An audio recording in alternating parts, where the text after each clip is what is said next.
Hello, e-commerce fans, and welcome to 10-Minute Ecom, an AOV Lab podcast. Every episode, we break down a new and different tactic that can help you improve your e-commerce KPIs, key performance indicators. I'm your host, Andrew Figgins, and like most of you, I am an e-commerce professional. You may know me as the founder of AOV Lab, the former VP of Digital Product Innovation at Scrubs & Beyond, or the former Director of E-commerce Technology at Rural King. Today, I'm excited to be talking to Phil Irvine, an e-commerce colleague that is doing very interesting work in e-commerce. Anyway, Phil, what did you come on the show to share today with your e-commerce colleagues? Hi, my name is Phil Irvine. I'm from a company called Mojo. We're a digital operating partner with a focus on digital and creative strategy. And I am based out of Sherman Oaks, California. And so one thing I've seen in e-com that has a direct impact on the health from a revenue and profitability standpoint for a business is thinking about your digital product merchandising strategy. Thank you, Phil. After the ad, we'll get right into the chat. Today's episode of 10-Minute Ecom is brought to you by Shopbox.ai. I've evaluated hundreds of e-commerce technologies in the last 2 years, and Shopbox is at the very top of my list. They're an award-winning Irish team full of innovators that figured out a way to help e-com brands build a store around every customer, which results in 5 times longer site sessions. That's not a typo or an ad read mistake-o. AOV Lab is helping Shopbox break into the North American e-com and retail market, and we're happy to arrange an intro and demo so you can see exactly how their add-on technology works to deliver outsized results. Go to aovlab.com and click on Vendor Network to set up your 30-minute discovery call with Shopbox. And now, back to the show. Excellent, Phil. And I'm so excited that you're here today on 10-Minute Ecom. Can't wait to get into this tactic and topic with you today. Tell me a little bit about merchandising strategy for a product that's brand new. We were just chatting right before we started recording today about a product that you're introducing to market and just the challenges that come with introducing a brand new SKU. Yeah, definitely. The brand that we'll focus on here today is called Moon. It's spelled actually MXN. And incidentally, we only have 4 SKUs. So you wouldn't think that a merchandising strategy could really have an impact on a business. But for some context, it's a non-alcoholic spirit that has cannabis. So it's a newer non-alcoholic spirit in the market. We have 3 main flavors, a tequila, a gin, and a bourbon. And we call them our flagship SKUs. They're 750 milliliters, so larger bottles. But over time, as we approached our launch, we thought it would be a value add to have a sampler pack. So basically, a sample of each of those 3 flavors at a much smaller size at a much lower price point. So a price point of $35 versus $80 for the flagship products. And the initial hypothesis was that because it's a new product, it's completely new in the marketplace. We thought that a lot of people would want to sample the product first and get a feel for which flavor they would like before they made the investment in a bigger bottle. So that was the main impetus for coming to market with a sampler pack as we started the launch nationwide. Gotcha. And you found through doing that, it sounds like that maybe the initial thoughts that you all had about creating that sampler pack, they didn't necessarily meet the customer expectations. Is that right?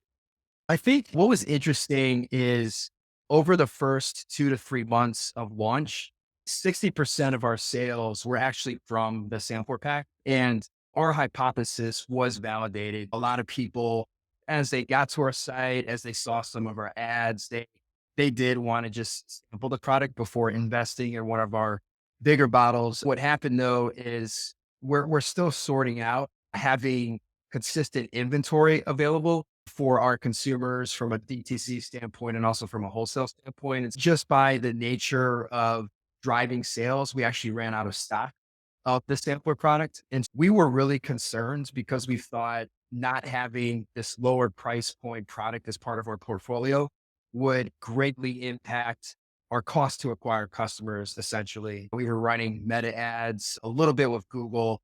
We tested a little bit with display advertising, and we just had this huge fear And when the sampler pack went out of stock, we actually did see our cost per new customer, our acquisition costs spike from about $72 to $100. And if you compare that to our average order value of about 110, it wasn't really an ideal mix. Yeah, for a period of time, it was driving sales, but we also found that the repeat purchase rates of people who bought that sampler versus the main flagship products was much lower, almost 50% less for those people that initially acquired the sampler pack. So that was the key nugget and the learning that we didn't necessarily have to lean so hard into pushing that sampler pack because in the long term, we found that those people weren't necessarily coming back to purchase again as frequently. Very good. And I think it's great that you were able to discover that early on. I think a lot of companies discover something similar to that, but it's maybe the product's been out in the market for a couple of years and it can be a real challenge to make that shift or that pivot. So that's really cool. I think that you guys figured that out. To ask you though, because it's such a unique product and we're talking about the difference between almost like a shot version, I think, of this in the sampler pack versus the full bottle, the 750 milliliters. I wanted to ask you though, what has some of the customer feedback been, whether through the sampler pack or through just the normal regular purchases? What are you hearing from some customers that are tasting your product for the first time? Yeah. And I'll preface this by saying we're still fairly small.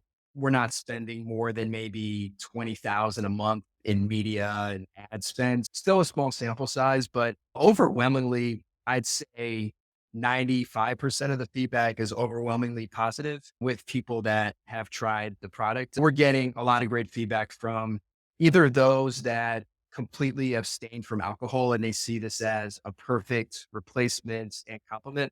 And then there's a variety of customer segments that we're going after. But for some people like myself, I still do drink alcohol somewhat periodically. But if I want to take a break for a couple of days, it's a great substitute. And the quality of the taste of the cocktails has been something that our customer base has responded very favorably towards. So I think that's been a great thing. As with any new business, though, there's so much more that we can do. People want a subscription product of some sort. People want more flavors. We only have 3 flavors right now. To this point, it's been very positive, but there's definitely a lot more that we can do to really help scale this brand. Absolutely. Have you all done any kind of like event based marketing or anything like that? Have you gone out to some either trade shows or things like concert venues to either get the name out there or to offer samples or any of the above? Yeah, we have, I'm the head of direct to consumer for the Moon brand. I have a peer who's actually the head of retail and wholesale. And so the other distribution channel that we have is primarily through dispensaries right now. He's focused on developing those relationships with different dispensaries. We're mostly in California, but expanding out to other locations. We offer these locations samples and then they can buy our products in bulk at a lower wholesale price. It's funny you mentioned events because we have done a couple of events. We did recently have a big collaboration with a company called Wana Brands in Las Vegas. I should know the name of the conference, but it was a very big cannabis focused conference for a lot of leaders in the space. And we collaborated on a huge sweet party at the Cosmopolitan there. And it was a huge success. And we increased our email list size, increased a lot of mentions through social media and whatnot. But it's funny you mentioned that because that's definitely a huge part of how we can scale this brand a lot in 2024. Do you all have some like difficult regulatory challenges that in hoops that you have to jump through as well, just with the product being what it is? Yeah, definitely a couple. So we're number one, we're still only available in 38 states in the United States right now, just because of some states still have restrictions, even though we have a hemp formulation as opposed to cannabis. So that's one regulation. There's restrictions with certain types of advertising. We would love to get this on Amazon, Mhm. but there's still I think with Amazon, you can only sell like merchandising related to cannabis. So that's been a challenge. And then on a wholesale side, it's interesting. There's some states where we're restricted from selling our full 750 milliliter bottle. Like you can only sell cannabis related drinks in smaller portions.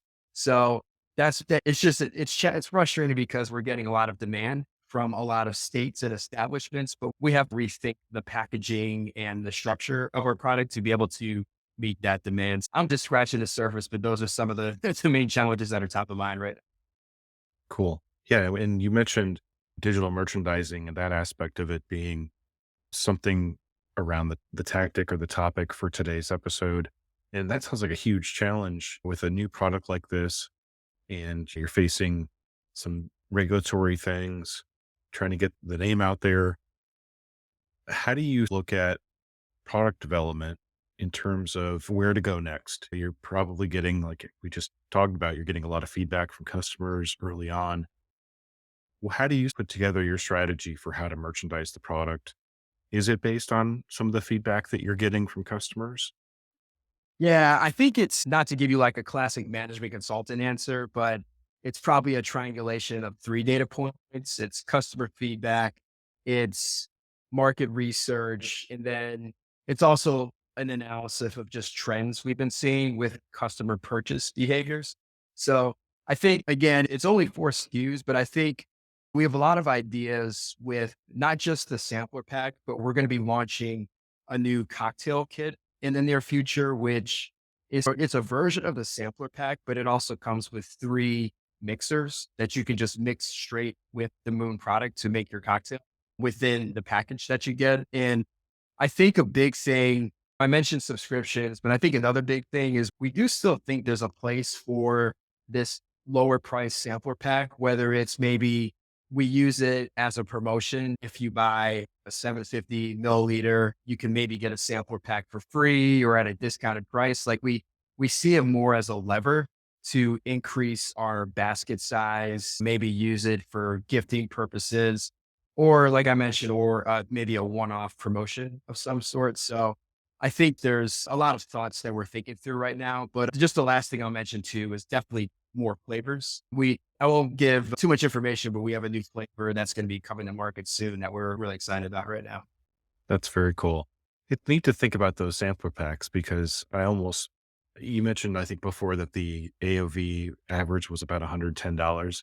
So in my head, when you said that, I was like, okay, that's probably the 750 milliliter plus the sampler pack.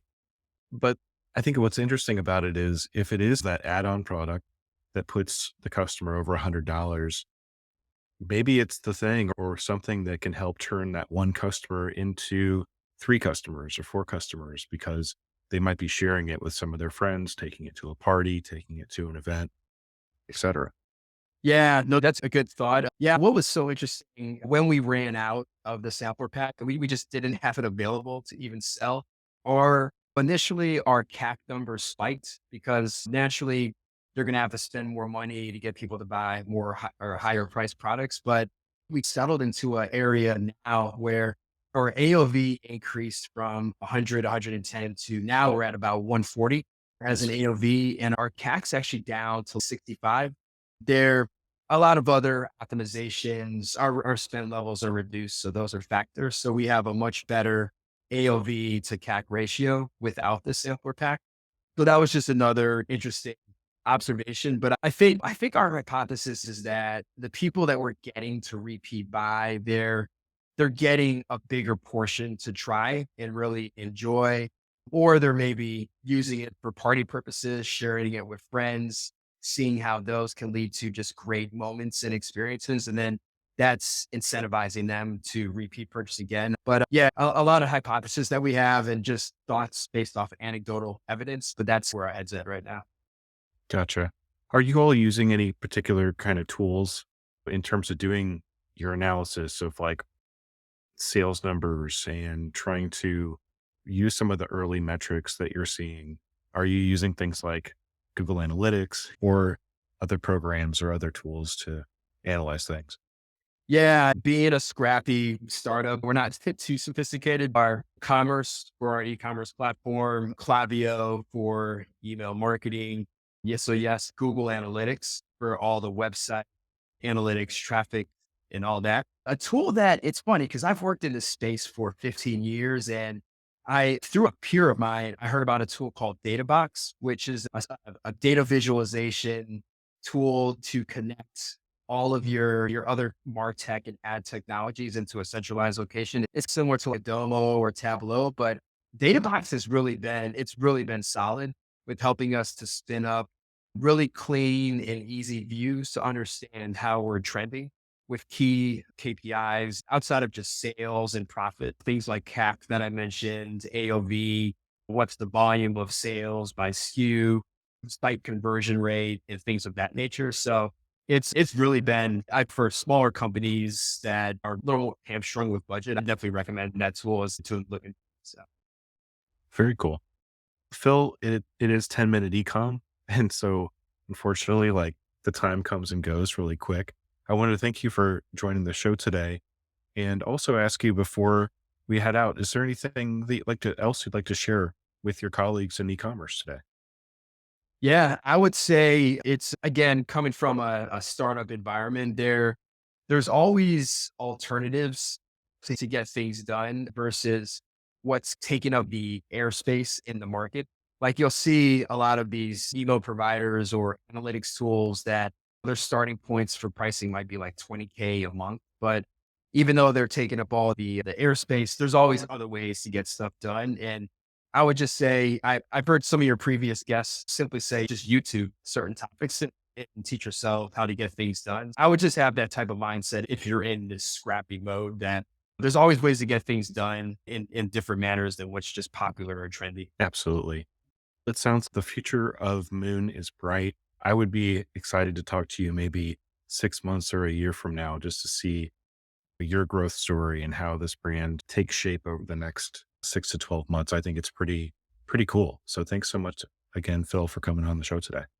Definitely. And thanks for having me for sure. Well, we've hit that 10-minute mark, so that's a wrap for today's episode. I want to again thank our guest, Phil Irvine. Bear with me today. I have a very lengthy list of ways that you can support the show.